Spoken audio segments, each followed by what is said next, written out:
Cheers, Rockets fans. Welcome to The Locker Line, an exclusive podcast from the home of the Rockets. Whoa! Sports Talk 790. Rockets! The Locker Line is proudly served to you by Carbox Clutch City Lager. It is good! Oh, yeah? Red Nation, get ready. Get ready. The Locker Line starts now. Welcome aboard.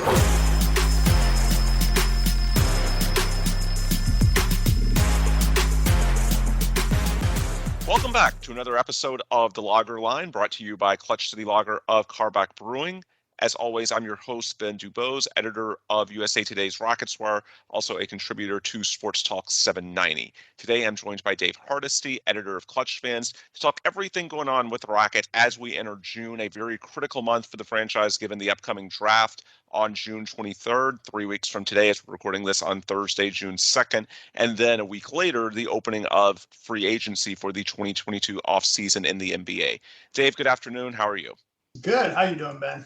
Doing well, and I don't want to waste any time. Let's just jump right into it as far as the news and notes, things that are being discussed on Rockets Twitter this week and what fans should probably want to learn more about. I think you're a very balanced source on the team, so let's get right into it. One of the big stories that came out this week, Jonathan Givony of ESPN, their big draft guy, says that the Rockets are considering Purdue guard Jaden Ivey at number 3. Now, he is still projecting Paolo Banchero, the forward out of Duke, to the Rockets in his mock draft. And you could say that what they're doing with Jaden Ivey is simply due diligence. Nonetheless, they are doing that, Givony reports. Dave, do you put any stock into that? I know you're someone that hasn't been the biggest fan of Paolo Banchero. Do you think there's anything to that with regards to Ivey as a possibility? Or is it just more of a they need to do their due diligence? It's smart to consider your options / perhaps tell the Oklahoma City Thunder at number 2 that if you don't take Jaden Ivey, you can't count on us not doing that.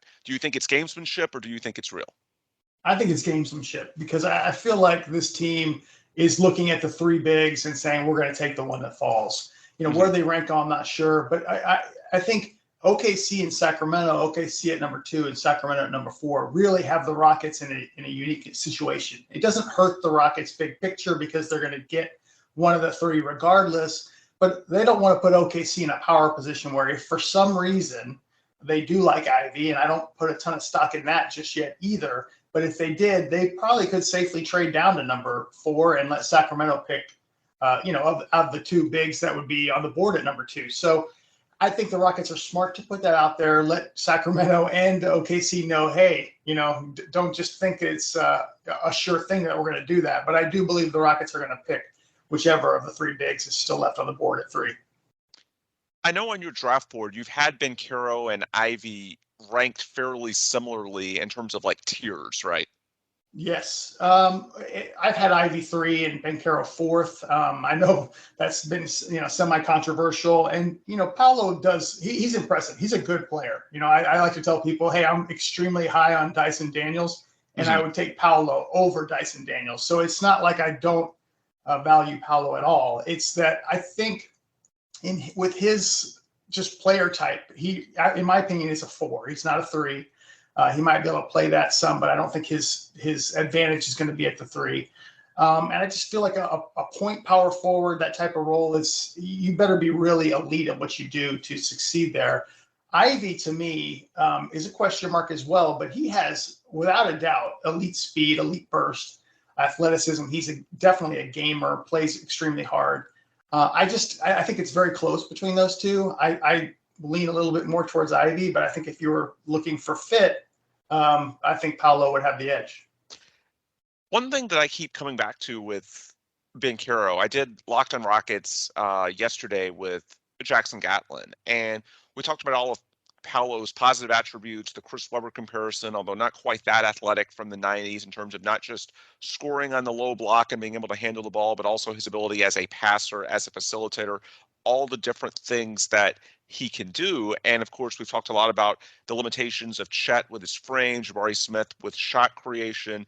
And, it's a fairly consensus expectation. Jonathan Fagan of the Chronicle, who you recently had on the Clutch Fans podcast, said that Paolo should be the favorite for Rookie of the Year. He's the best day one prospect. So we go through all these positives on him, and yet you have him a tier below Chet and Jabari.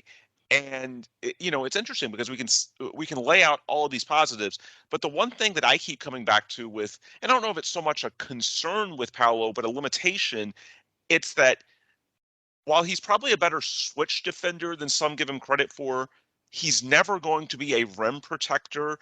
And so the thing I keep coming back to with Paolo that's a little bit of a drag on his stock is that that eventually, not necessarily next season, but eventually, in terms of building a contender around Paolo Banchero, you're going to have to put a rim protector around him.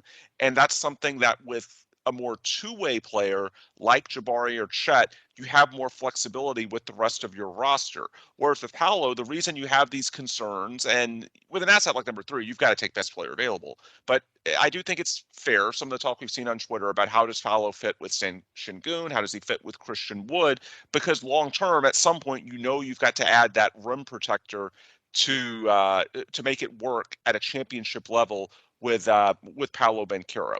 So is that sort of how you see it? The fact that it's not so much that Paolo himself as a player is a limited prospect, he's very good, but it's more that when you're looking at the overall puzzle, the team you have to put around him, eventually when you want to contend, you have a little less optionality with Banchero than you would with Chet, Jabari, or maybe even Ivey. Is that fair? I think that is fair. I think for me, my concern mainly with Paolo is what is he truly elite at? Now, if he is a 6'10", 250-pound playmaker and is very efficient at doing so, very tough to stop, and is passable on defense, he might be better than I'm projecting. I do think he's going to be the Rookie of the Year. I agree with Jonathan that he is the guy that is probably going to have the most impact. He's probably the most ready. His body is certainly NBA ready. It's just that when I look at him, I say to myself, what elite skills does he bring to the table? He's very polished, very gifted offensively. I think most of his the superlatives and the compliments that he gets are relative to his size. Like he's a very good playmaker for his size, and he's a good scorer for his size. It's his strengths are mainly 14 feet in. I think he's definitely a post player. And I wouldn't draft for fit. I would go BPA for sure. But, if you put this the other way around, if Paolo's on the team and Şengün's in the draft, are you thinking Şengün's what we need next to Banchero? And again, I'm not going to stop, drafting any good prospects simply because they have Alperen Şengün on the team. But in my opinion, that's playing a role because Şengün is a guy you hope is your long-term starting center. It doesn't necessarily have to be. But to answer your question, yes, I think if you draft Paolo, it's now Paolo and Jalen Green, and now those other 3 positions are really going to need some really top-level defense, in my opinion. Mm-hmm. So if Oklahoma City was to select Ivey, and I know you said you're not fully buying into that yet, and I'm not either, but there have been some credible reports. But if Ivey jumps into that top 2, which is unlikely but not impossible, are you for sure taking Chet or Jabari over Paolo at 3? Me, yes. Now, I don't know if the Rockets necessarily would. Yeah. But yes, I would. I mean, for me, it's Jabari. Jabari and then Chet's a close second, but Jabari to me is I know a lot of people look at him and the shot creation issues and some of those things. I look at him and I see a special player despite those limitations. I really do. I think this is a guy who's going to have a work ethic. He's going to become a better player. He is going to have a significant impact. Shot creation for others is certainly an issue, but I think he's going to have no problems over time learning to just get his own shot. But we'll see. For me, yes, if those 2 are on the board, and my personal hunch is the Rockets would take Chet probably over all the other 2. But if it's me, yes, I would take them over Paolo. Yeah, and I do think that either one of those gives you a bit more flexibility with building out your roster, as we were saying earlier, also with Kevin Porter Jr., Jalen Green, Alperen Şengün. It's not like you're short on shot creation if you end up adding a Jabari Smith, who isn't quite as elite in that category. Well, not to say anyone is really elite outside of Jalen Green, but within the confines of young players and the guys they're trying to develop. I also want to touch on the trade possibilities at number 3, which I know some of this is potentially lip service. Rafael Stone does have a legal background. He said the same thing before they drafted Jalen Green last year. They Right. were open for business at number 2. They might trade out. Ultimately, they didn't. This year, he said many of the same things. If we pick, if we stay in the draft, those were sort of his catchphrases on lottery night after they came in at number 3 overall. Yet, the one thing I can't get out of my mind. Now, we know that there are certain situations like, say, New Orleans and Zion Williamson. That's not really based on New Orleans wanting to rebuild. That's, if Zion wants to go nuclear with the James Harden situation is crazy button, that sort of thing. And of course, if you're the Rockets, you have to explore it. If a guy who's that young, I believe Zion's just 21 years old, and I know he was injured this past year, but his second season at just 20 was incredibly efficient, scoring over 27 a game. You have to at least consider those options. But again, that's not really the team making that decision. That's more the star player has the gun, the proverbial gun pointed at them. And in this case, with only 3 weeks left until the draft, to me, it's becoming less likely that any of those situations really progress in the next 3 weeks, just because we're sort of running out of time, and you typically see the rumor mill starting to crank up around this time with the NBA Finals starting tonight, if that's what's going to happen. However, one thing I do wonder about, and I don't have any names, but I'm just thinking out loud. We've seen a lot of talk on Rockets Twitter from the people that get overly optimistic about the timetable. There was some talk a few weeks ago about, well, can the Rockets potentially make a play-in push next season if everything goes right? And the common pushback to that is, who exactly are they going to pass in the Western Conference? Because so many teams are trying to win now. There aren't the amount of clear cellar dwellers, especially in the West, that there typically are. With that said, I'm sort of looking at the other end of that. Is there an opportunity for an NBA team that is unlikely to contend in the near future that says, hey, if I want to bottom out, the 2023 draft class is going to be absolutely loaded. And if I could also get a high pick in 2022 by trading for number 3 from the Rockets, maybe this is an opportunity, because it's so easy to sort of go through a quick rebuild if you get this number 3 pick in 2022 and another high pick in 2023 if you quote unquote tank. Is there a possibility that some team, I don't know who this would be, I'm just thinking out loud, sort of sees a market inefficiency in that so few teams actually are tanking, and maybe that brings a trade possibility involving pick 3 that we're not thinking of? Does that make sense, that maybe there's some team that might try to zig while everyone else sags?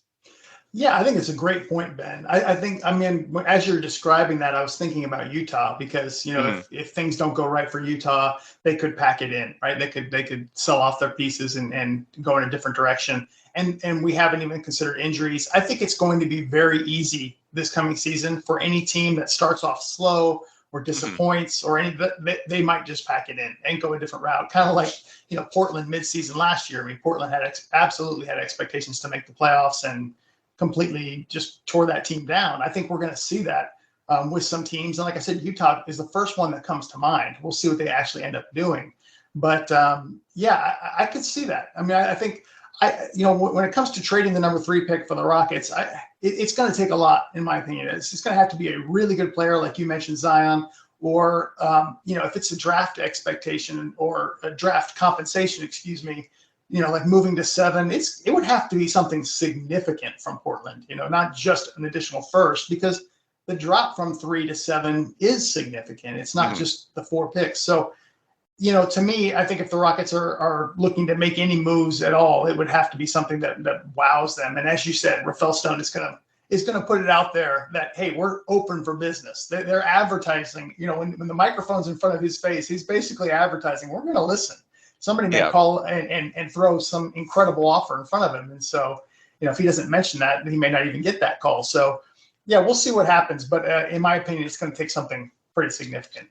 Yeah, and at this point, every day that passes without a Woj bomb or something from Shams about a disgruntled player somewhere else makes me think that just staying pat at number 3 is more likely, because while the NBA generally tries to put off major transactions and rumors until after the finals. They want the focus of fans to be on the court and whatnot.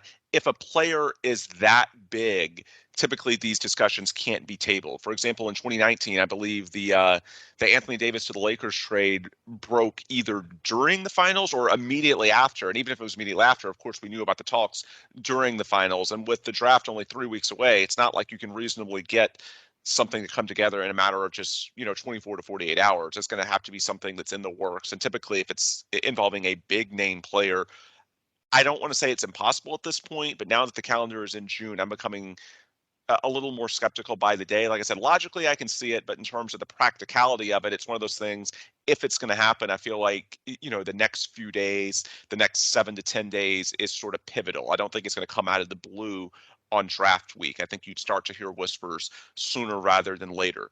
The other thing about the trade possibilities, you mentioned Portland at 7. I thought Bobby Marks on ESPN, the former Nets executive, he had that show the other day with Jonathan Givony talking about the draft possibilities and the trade that he floated. And I think this was a good illustration as to how difficult it is to potentially construct a trade that works for both sides. He mentioned Portland trading 7 and Anthony Simons for 3. And when I heard that at first, my initial reaction was, wow, that's a pretty good deal for the Rockets, because Simons is a young and very talented player who was incredibly efficient this year. But then when I started thinking it through, even that, which superficially feels tilted towards the Rockets, I'm actually not sure that Houston should take it, because the way Houston's roster is currently set up is basically, with the exception of Jalen Green, it's sort of quantity over quality. They need a lot of consolidation moves already. And with this, you'd be adding, with pick number 7 and Simons, a couple of probably B+ level assets, but you'd be giving up an asset in pick 3 that you hope is, if not an A+ like Jalen Green, at least an A or an A-, something like that. And with where the Rockets are, I think that you have to err on the side this offseason of quality over quantity, sort of the reverse of the depth they have now with the young players, trying to make some consolidation moves. And so because of that, even though from a value perspective, I think Simons in pick 7 for number 3 is very fair. I see where Bobby Marks is coming from. I don't actually know if I would do that if I'm the Rockets, even though the value is fair. Does that make sense? Yeah, no, it does, and Simons has to get paid as well, right? He's a restricted free agent, and of course they're going to have to get creative to make it look like they didn't, do some sort of negotiation beforehand, which we've already seen 2 draft picks, 2 second-round picks lost this year. I believe Milwaukee and Miami, I think, that don't have second-round picks this year because of that kind of stuff, but they have to get creative. But for me, it's like, do the Rockets want to pay Simons? And I'm not saying Jaden Hardy or any player in this draft is as good, but, could you get a 4-year cost-controlled asset at 17 that you hope fits more the timeline? I mean, Simons is very young. He fits into the core of this team, but he becomes one of your 3, max contract type of guys.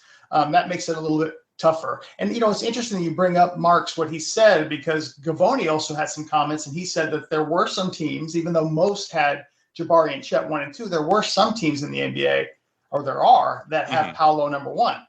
And that, if you're talking about a trade, whether it's with Portland, which, more or less that vicinity, that area Paolo's from, they may have him number 1, and you could use that value of that pick, number 3, like it's a number 1 pick for some teams. So, I think that the Rockets, if they were to put it on the market, could get a lot. I think that's probably a fair deal for both teams. I tend to think, like you said, neither team would probably do it, but I think it's very interesting. It's just like the Rockets are getting a superstar guard or a potential superstar guard, and they kind of have that already.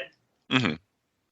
In regards to pick 17, which you touched on, before we go into names, just in terms of overall philosophy with the pick, I think I'm coming around to it, at least at this stage, when we don't know officially what's going to happen with 3. Is it going to be Paolo? Is it going to be Ivey? Does somehow Chet or Jabari fall? Or is there a trade possibility like Rafael Stone keeps, at least in his media availabilities, alluding to and acting like is on the table? Until we know what happens with 3, it's hard to give anything concrete at 17. But at least abstractly, I'm looking at 17.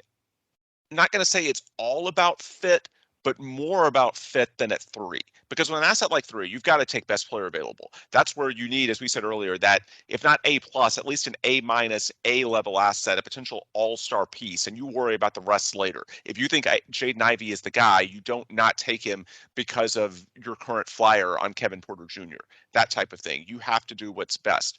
Whereas at 3, especially because of the depth of or at 17, because of the depth of young players that they already have in place, assuming they make that pick, I think you've got to have a plan to, if not immediately, at least at some point in the first year or two, give that guy NBA minutes. Because from a value perspective, both trade value and just his value to you as a player, he needs to be developing.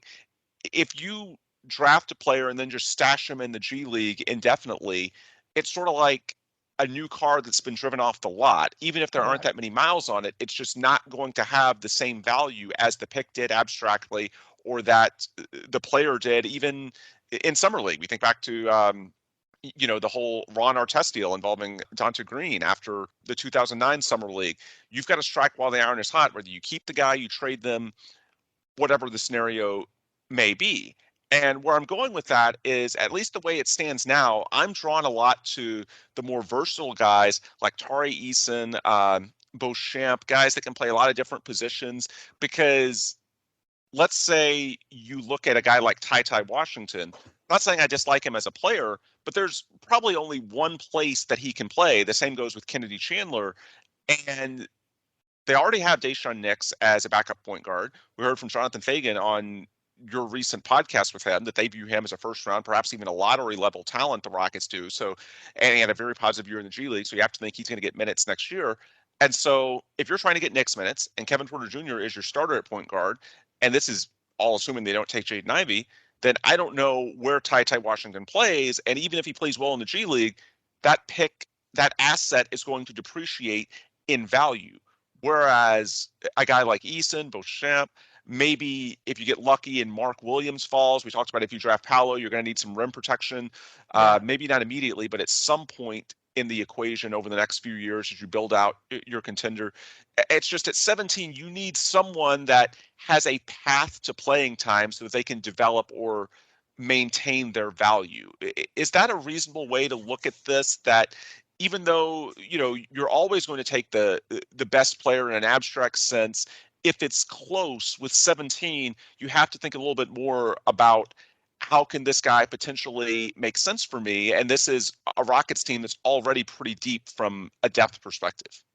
Yeah, you actually got me to think about that differently. That's very well said and great point, because, if the Rockets had waited a year on Dante Green, they're not getting Ron Artest in the deal for Dante Green. He just he wasn't, right. He had that incredible moment, and even guys who were hyped up last year, think about like James Bouknight and Kai Jones. We haven't seen hardly anything from them, and Jalen Johnson and some of those guys. So at least as far as fan perspective, it's like, oh, we're thinking those guys are lost prospects when they're really not. So yeah, the value does matter in some of those things.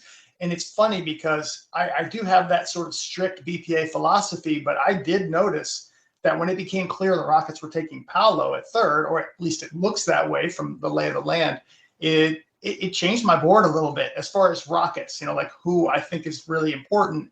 And yeah, I still would go BPA. I wouldn't be scared off of a guy like Jaden Hardy or somebody like that who has, really high potential. But you bring up a great point. Like Hardy's probably gonna have to start in the G League, or he won't get a significant minutes playing with the Rockets right away. But for me, if it's taking Paolo at number 3, I'm really looking at Tari Eason, as you mentioned, Beauchamp, Sohan. I think it's really important for the Rockets to move up, even if it's 3-4 spots. I think it makes a huge difference in this draft. 17's good, but it could be so much better around 13, 14 on in. And so to me, that's where I think the Rockets need to go. It would be a significant addition if they could add a strong defensive wing at that spot.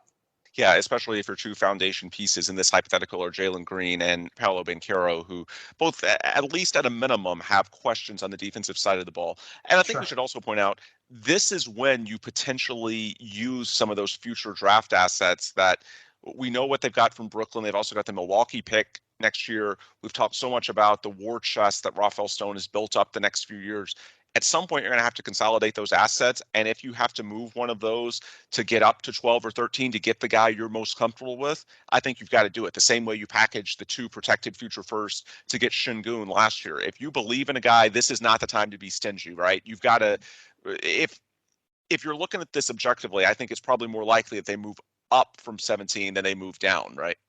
Yeah, I think so. I think I would say moving up or moving out because, the Rockets kind of, as you know, have a roster crunch a little bit. I mean, it's not mandatory, but I mean, we're getting to that point where, you can't basically try to groom all of these prospects and bring them up and play them, as you mentioned, the key of getting this playing time. So when you mentioned consolidation, yeah, if it gets to that point, if that's the only thing that moves you up as a future pick, that's something you have to consider. But especially players. I mean, Christian Wood, Eric Gordon, I say Jayshawn Tate. I doubt they consider Jayshawn Tate, but players that are going to be in the way of some of the young guys that you're bringing in, I think they should seriously be considering moving, especially when you look at the timeline and the horizon of when these guys have to get bigger contracts. So that's a big issue.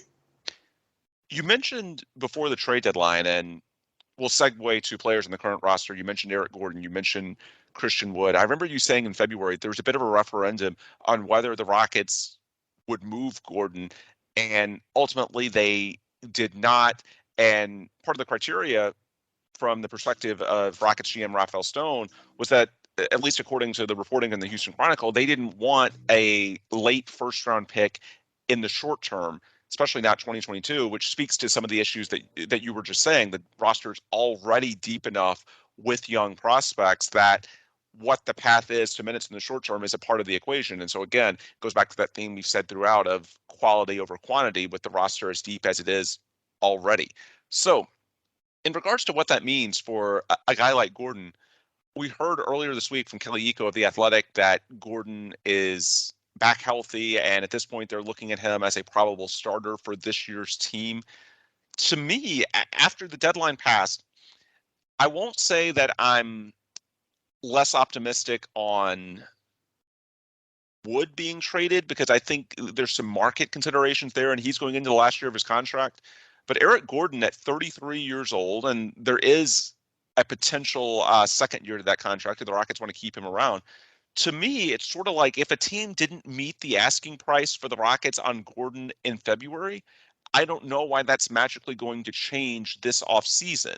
And then the other side of that is that if the Rockets value Gordon enough to where they're not going to move him for a late first-round pick, then Kelly's reporting makes perfect sense. You don't have that evaluation and then just play him off the bench for 20 minutes a night. If you value Eric that much in terms of what his presence on the court as a defender, as a floor spacer who doesn't need the ball, and what that means for guys like Jalen Green and KPJ, then you're not just going to play him 15 to 20 minutes. That's a guy who, when healthy, you're going to play 30 minutes because you believe in him.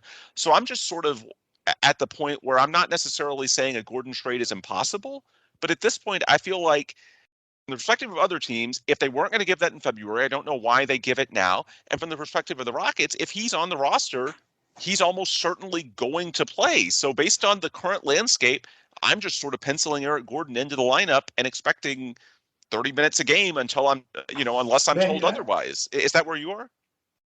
Well, I think to me what it says is they still don't have the offer that they want. I think that they're you look at some of the fans, even their responses, maybe they're not educated about the Rockets team, but their view is, hey, we'll be willing to take Gordon's contract off your hands or things like that. And the Rockets don't view it that way. I don't think GMs of other teams do either. But if Rafael's not getting the value that he wants for Gordon, he's going to keep him. And I think he's going to put that out there that that's the case.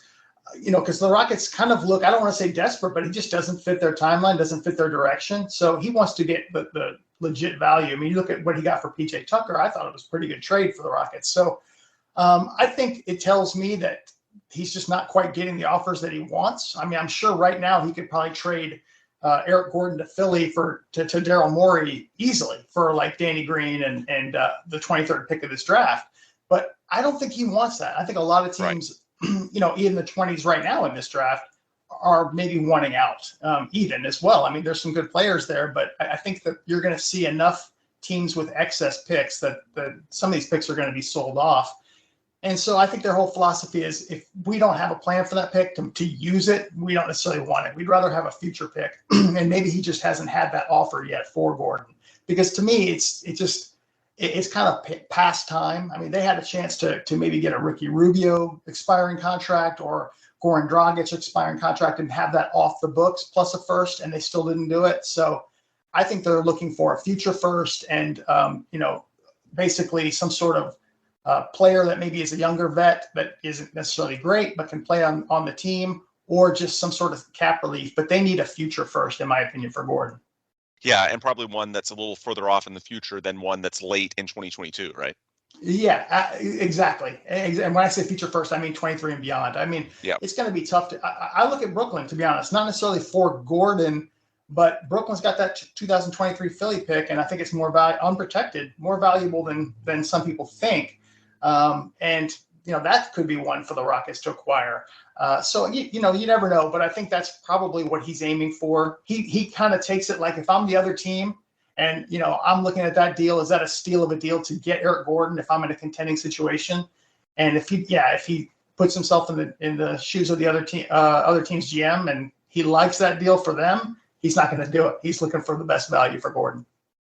As far as the other veteran guys that are potentially available this month, well, certainly in the case of John Wall, who didn't play last season, but John Wall, Christian Wood, I'm of the opinion that this month of June 2022 is absolutely critical. With Wall, for the obvious reason, he's going to want to get resolution on his situation one way or another by June 30th, because if there's no trade to be had, he's going to want to get bought out before free agency so that he can pick his next team and not have his potential landing spot dry up. Because, for example, we've seen the Heat and Clippers reported, well, if one of those teams signs a potential backup point guard in free agency or drafts one or whatever it may be, then that landing spot is going to dry up. So I believe it's been reported, I think it was Mark Stein, I can't remember who it was, might have been Jake Fisher, but makes perfect sense. Wall's going to want resolution on his situation.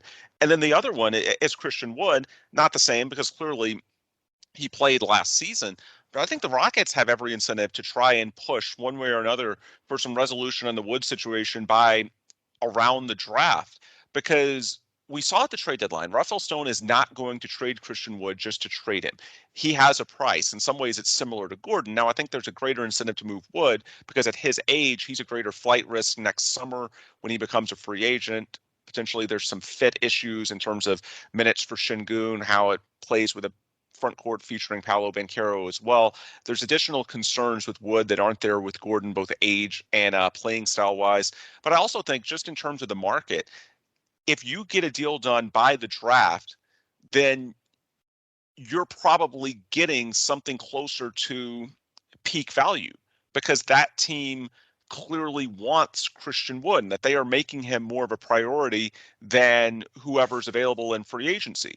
Whereas if you wait until July or August, and there's also, I forget the exact date, there's also a time in which Wood has a deadline to sign a potential extension and not go into the final year. That could be a factor as well. But if you wait until after the draft, and especially after free agency, and basically, a team that maybe strikes out on its free agency targets, then turning to Wood, you're probably not going to get that good of value because, quite frankly, that team clearly did not have Wood as a priority. So I think just from a practicality standpoint, if the Rockets are going to make a move for Christian Wood, and clearly Rafael Stone has a price, a bar that has to be cleared, we saw that at the trade deadline, they're not going to just trade him, then just sort of reading the tea leaves, it feels like June is more logical than July for a Christian Wood trade. Is that how you look at it? Yeah, that's interesting. I hope that's the case because I kind of look at it right now. I think the question for me at Christian Wood is, who has interest, right? Like I could look at Eric Gordon and I could say just about any team that wants to win will have interest in Eric Gordon. What they're willing to part with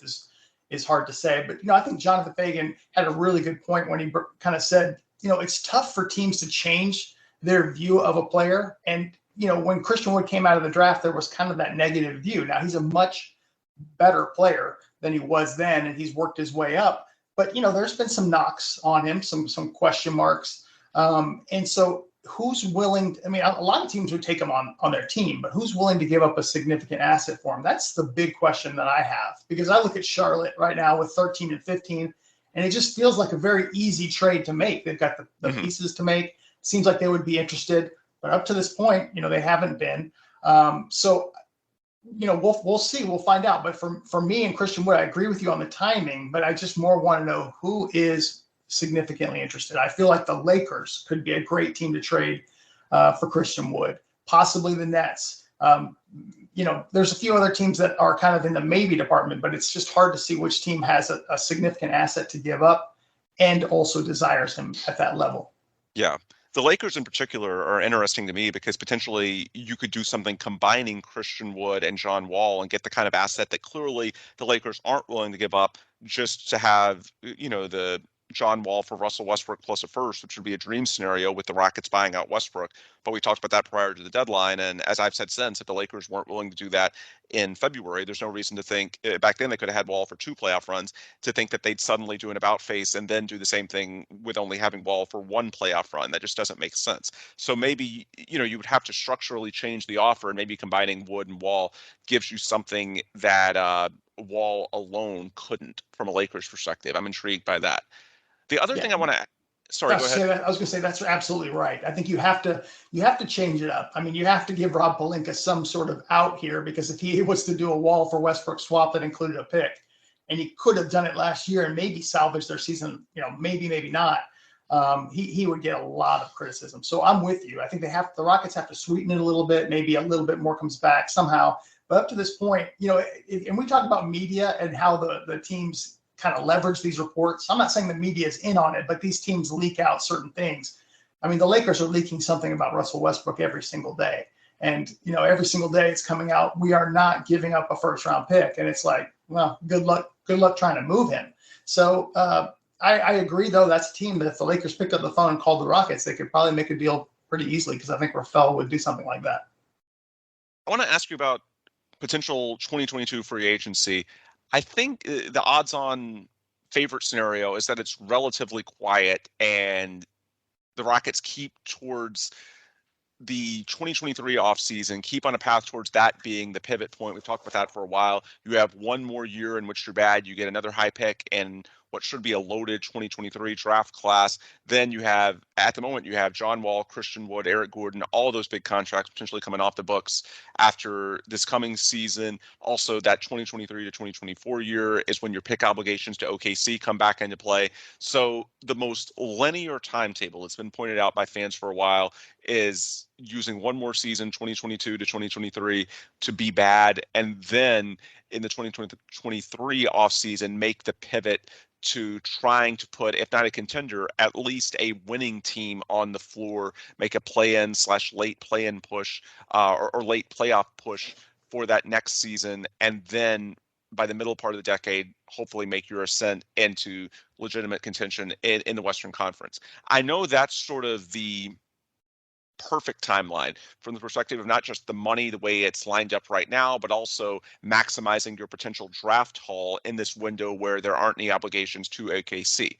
With that said, the one fly in the ointment of all of that is the fact that the 2023 free agent class is not particularly great. The one scenario that some of us had thrown out a few months ago was, what about the James Harden homecoming in a OKC Chris Paul type role to mentor the Rockets? Well, I don't know about you, but to me, that's becoming much less attractive based on how James Harden is currently aging and what we saw in the playoffs. That's becoming less of a priority for me. And I guess based on the 2023 free agent options, when you look at that class being maybe not as attractive as we initially thought, are you at all open to bigger pursuits in 2022, like a DeAndre Ayton? If the Suns think they're not going to be able to keep him, you could argue that Christian Wood and Eric Gordon is a pretty decent return for them, as opposed to, potentially losing him for nothing. I know he's restricted, but if the relationship is bad, all that type of stuff, there's certainly worse things they could do within the construct of a team that's built to win now. You also have several extension-eligible players internally with regards to Jayshawn Tate, KJ Martin, Kevin Porter Jr. The downside, of course, to extending any of those guys, I know a lot of people love the idea of keeping this young core around, but if you do that, well, they're going to have higher cap figures in 2023 when as it currently stands, you could have a lot of cap room, be it on the free agent market or to use in trades. So when you're looking at this offseason, Are there any scenarios where you say, well, I might be willing to take on some significant money in 2022, or are you still looking at that cap flexibility in 2023 as something that overrides any of the other options that are out there? I'm still looking at the cap flexibility. Flexibility has overridden the options, to be totally honest, because I feel like the Rockets, even if they strike out in free agency or the free agency class just isn't as good as they hope, they're going to be in a good position to acquire. Looking at guys like Porzingis, Gordon Hayward, Duncan Robinson, a guy who could help them win, but it's a bad contract and you pick up an asset for that. I think they're going to be in a very strong position, I think, as a team that could just absorb contracts, even if the Rockets aren't that attractive location just yet. But I really feel like they should be. Say they draft Paolo, they have Jalen Green, they get another, say, top 7 pick next year, top 8, something along those lines. I mean, they're going to have enough young talent here that I think some players are going to take notice. But I also think that cap room doesn't have to be used in that way. It could be used simply to acquire that younger player. It's very attractive. There's going to have to be assets the Rockets deal as well, but it's very attractive to be able to just flat out absorb salary. So if Rafael Stone uses that kind of similar to the way OKC did at times in the past few years, I think he could really do extremely well. As far as Ayton, I'm not big on Ayton being one of those guys for the Rockets. I'm not sure they would be either. But if for some reason Christian Wood and Eric Gordon was what Phoenix did want, I would absolutely be looking at a 3-way deal with Portland or somebody where Ayton goes there. You're getting the 7th pick or something along those lines. That to me is intriguing. I think the Rockets as a 3-way deal could work well. Yeah, I think you just mentioned an interesting thought exercise with names like Porzingis, Duncan Robinson, because I guess in this worst case scenario, and I agree, the worst case probably isn't going to play out, but everyone, especially on Twitter, wants concrete names. Who are they going to get? And of course, a lot of this is simply abstract. We have to wait and see who comes available and then pounce. The same way you go back a decade, but I think a lot of people in 2010 and 2011 didn't see James Harden becoming available, but he did when OKC had the financial crunch and blinked when it came time to potentially pay him the max, or didn't blink, I should say. Harden thought that they would cave, and ultimately they didn't. Still stunning that the gap was a whopping like $6 million. I think the Thunder were offering $54 million, and the max on a 4-year deal was 60, and they didn't keep him. Just staggering how small the gap was, and yet the Rockets were in a position to pounce, and they did. And the rest is history. Didn't win a title, but a very successful era. So some of this you do have to keep an open mind. But I think the other thing, as far as the thought exercise involving like a Duncan Robinson, that's the absolute worst case scenario. But yeah, you take on a contract like that, and then you get a pick for doing so, which further builds your war chest. And then even if 2023 isn't the right time for whatever reason, then by the time 2024, 2025 come around, and the Rockets should certainly be a very attractive destination at that point when your young guys are all coming into their primes, then by that point, the bad contract you've taken on, like a Duncan Robinson, is going to be like a $20 million expiring that can then be helpful to you even without cap space, acquiring that big name via trade. I guess that's the way to look at it, is that if you use that cap flexibility, even in the worst case, to take on a bad contract and get an asset, then by the time that you're next ready to potentially strike, then that bad contract's not going to be bad anymore, right? Yeah, I think that's exactly right. And not only that, I think in 2023-24, it doesn't really necessarily benefit the Rockets to tank or to lose. So these guys could roll out there and impact the team. I mean, Duncan Robinson's a good player. I think he's overpaid, but he's a good player. It's Gordon Hayward, same deal. Yeah, you don't have to be afraid of it. Yeah, it's not like this year where you might not want to win too many games. By that point, it doesn't matter. If he helps you, that's good. Exactly right. Unless you're like, the absolute worst team in the league and you're going to roll with the 52% chance that you make it into those protections, the Rockets are going for it by that point. So, and we hope that Jalen Green and whoever the Rockets take at 3, most likely Paolo, has, progressed and are, helping lead the Rockets as well. So I think at that point, it's basically win-win. Even if the Rockets strike out in free agency, they're going to be in a great position, in my opinion, to make a trade, whether it's a significant piece of their core or just simply taking on a bad contract. And, Tobias Harris, another guy that comes to mind, and acquiring assets for doing so, which those assets can then be used to eventually acquire that piece. Yeah, absolutely. Before we sign off, I want to talk about a couple of Clutch Fans things. For starters, you just launched a new merch shop, which it's been 26 years, started in 1996, right?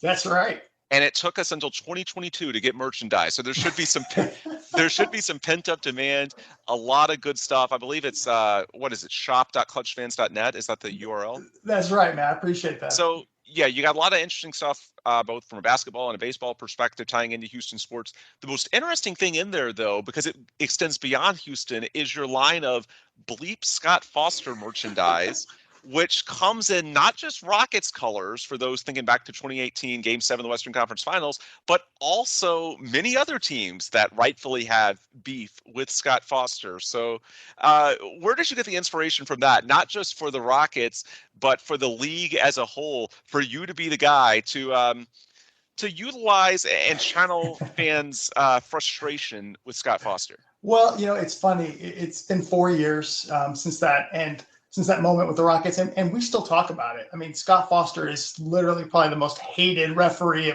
in Houston sports history. Or maybe you can tell me Joe West is up there. I'm sure there's some others, but as far as NBA, certainly. Yeah, for sure. I mean, a lot of people know Scott Foster, but what's also amazing is a lot of other teams really dislike him because of whatever call. I mean, obviously you got the whole Chris Paul history.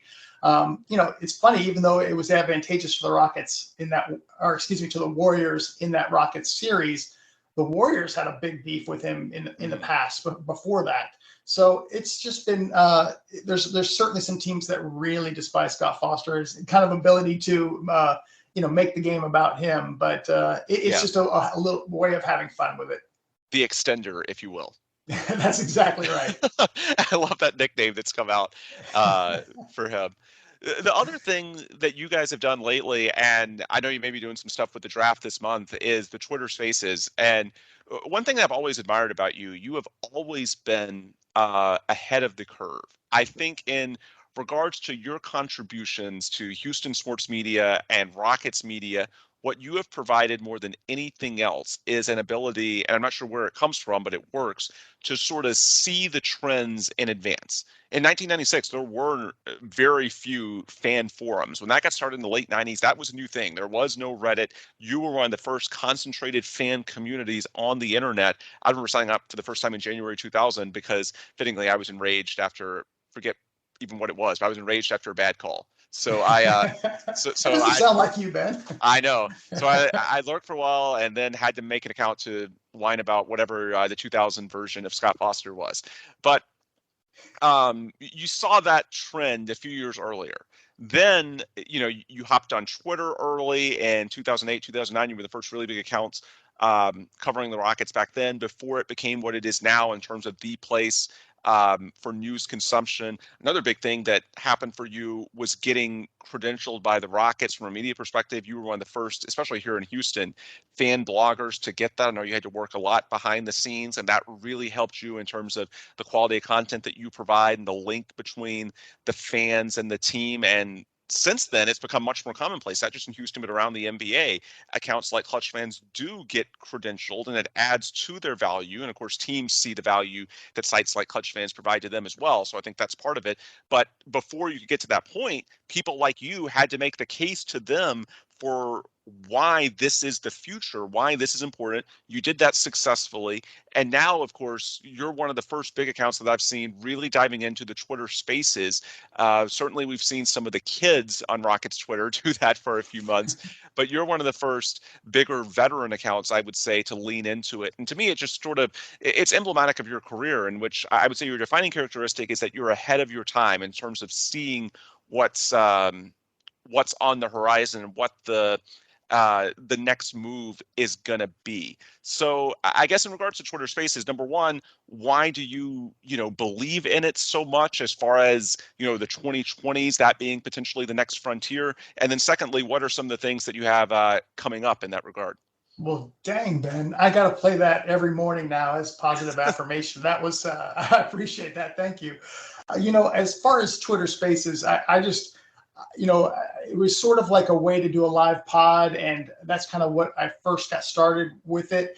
But there's just so many fans that are kind of doing that a lot of times I just like to join in and hear what they're saying. And, if they invite me up, I'd love to talk, about the team. So, to me, it's just like a natural extension of being a fan and being sort of obsessed with this team. So while I appreciate all the compliments, for me, it's just a way of connecting with fans that, we've done in different ways for so many years. So I enjoy it. It's something that I really enjoy going in there and hearing what other fans think and about the team. Yep, and I'm sure you'll have a lot more of it heading up to the draft and free agency later this month, right? Yeah, absolutely. Yeah, we definitely plan on doing that, and it's going to be nuts. I think that the draft. I kind of wish there was more drama. To be totally honest with you, I was like right after the draft, it was like we know 1, 2, and 3. Now maybe things will change between now and then, but it just feels kind of set. So, but I do think there will be a lot to talk about leading up to and after the draft. Absolutely. And the best way to keep in touch, of course, is by following him on Twitter at ClutchFans, where he's got, I believe, 70,000 followers now or something close to that. Yeah, around there. Absolutely. Yeah, it is blown up. It is the account right up there, in my opinion, with Jonathan Fagan and Kelly Iko when it comes to Rockets news, balanced critiques, analysis, you name it. Dave has got it. Folks, that's where we will break things for today's episode of The Lager Line, brought to you by Clutch the Lager of Carbrock Brewing. For Dave Hardisty of Clutch Fans, I'm Ben Dubose of USA Today's Rockets Wire. You can follow me on Twitter at Ben Dubose or the Rockets Wire at the Rockets Wire. Also read our coverage at rocketswire.usatoday.com. And also, of course, check out sports790.com, the home of Sports Talk 790, the official flagship station of the Rockets. That'll do it for this episode. For Dave, I'm Ben. Thanks as always for listening, and please come back soon for another episode right here at The Lager Line.